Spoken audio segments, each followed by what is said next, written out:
लेकिन अमली जिंदगी में उतर करके दिखाना ये बहुत बड़ा चैलेंज है। और जब ये चैलेंज आप एक्सेप्ट करोगे, कबूल करोगे, आज ही से शुरू करेंगे इंशाअल्लाह।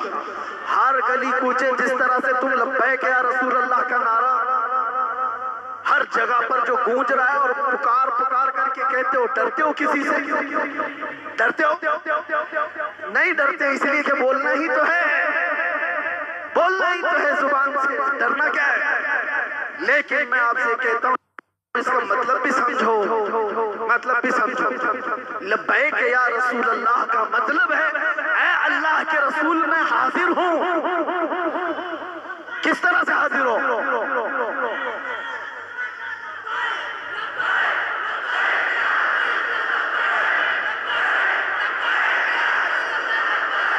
लब्बैक या रसूल अल्लाह। हम अल्लाह के रसूल की बारगाह में अपनी हाजिरी की बात कर रहे हैं, लेकिन हमें अपनी शक्ल भी देखना चाहिए। हम ऐसे वैसे को नहीं कह रहे कि मैं हाजिर हूं, हम उस बारगाह में कह रहे हैं जो हमारे दिलों के हालात भी जानता है, जो मदीने में बैठ करके बेंगलुरु में होने वाले इस जलसे को भी देखता है। हमारा मानना है कि नहीं, उस नबी पाक से कोई चीज छुपी हुई नहीं, हर चीज आया है। जब उस रसूल पाक को हम कह रहे हैं हम हाजिर हैं, तो फिर सोच समझ करके बोलो, सोच समझ करके बोलो, या तो फिर अपने आप को बदल लो, फिर आकर के कहो। मियां आप किसी हुकूमत के ओहदेदार के पास भी कोई ड्यूटी लेकर के जाते नौकरी के लिए कि मुझे ये नौकरी मिल जाए, आपकी बारगाह में मैं हाजिर आया हूं, वो सबसे पहले तो यही पूछेगा एलिजिबिलिटी तेरी क्या है, कितना पढ़ा है, क्या क्या कर सकता है। कुछ भी नहीं है तुम्हारे पास मेरे अजीजों, ये दुनिया की बात। लेकिन मेरे मुस्तफा सल्लल्लाहु तआला अलैहि वसल्लम की बारगाह जब कभी कोई पुकारता है कि या रसूल अल्लाह मैं हाजिर हूं, तो ये नहीं देखा जाता एलिजिबिलिटी कितनी, लेकिन ये जरूर देखा जाता है कि ईमान कितना है, हुजूर की बात पर यकीन कितना रखता है।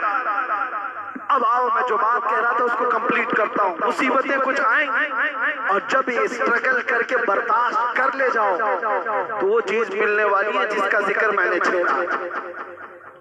सारी मुसीबतें आ जाए मैं जानता हूँ, लेकिन क्या है बातें बहुत वायरल होती हैं, हम तो छुपे हुए नहीं रह गए।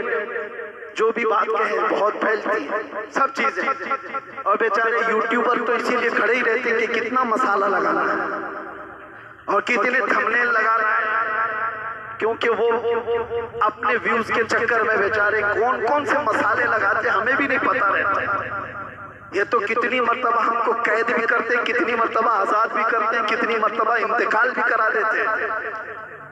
इसकी वजह से, इनकी वजह से ज्यादा मुसीबत होती है यूट्यूबर्स। हमें उनसे कहता हूँ ये भी एक अमानत है, बात को जैसी है वैसी पेश करो। एक मसला मैं आपको बता रहा हूं, जेल का एक कैदी नौजवान,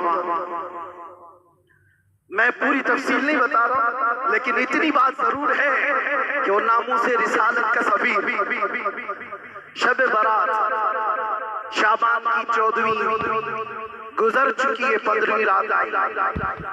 इतना परेशान हो चुका था कि घर वाले भी मिलना छोड़ दिए। बहुत सारे मामलात में सालों से कैद था।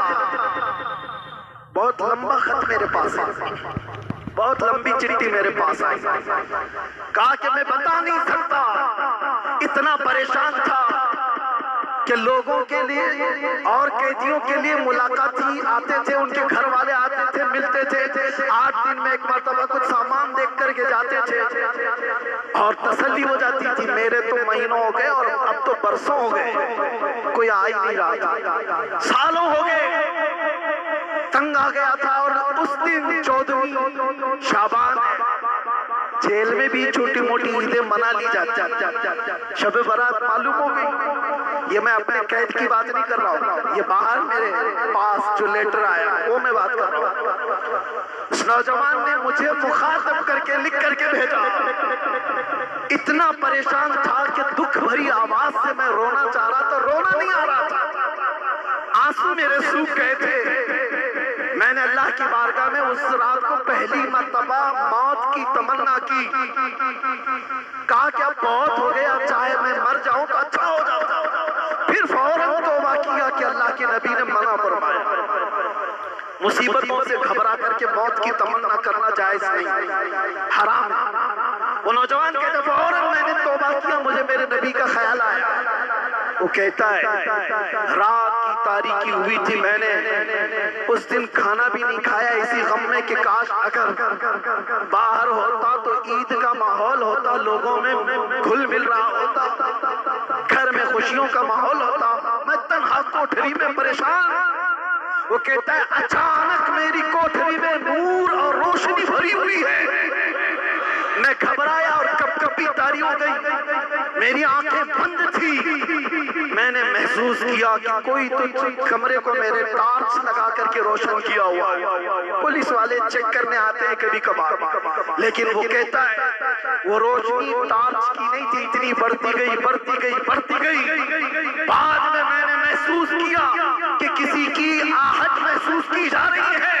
मैंने घबरा करके पूछा कौन आया है? आने वाले ने कहा अना मोहम्मदुर रसूलुल्लाह।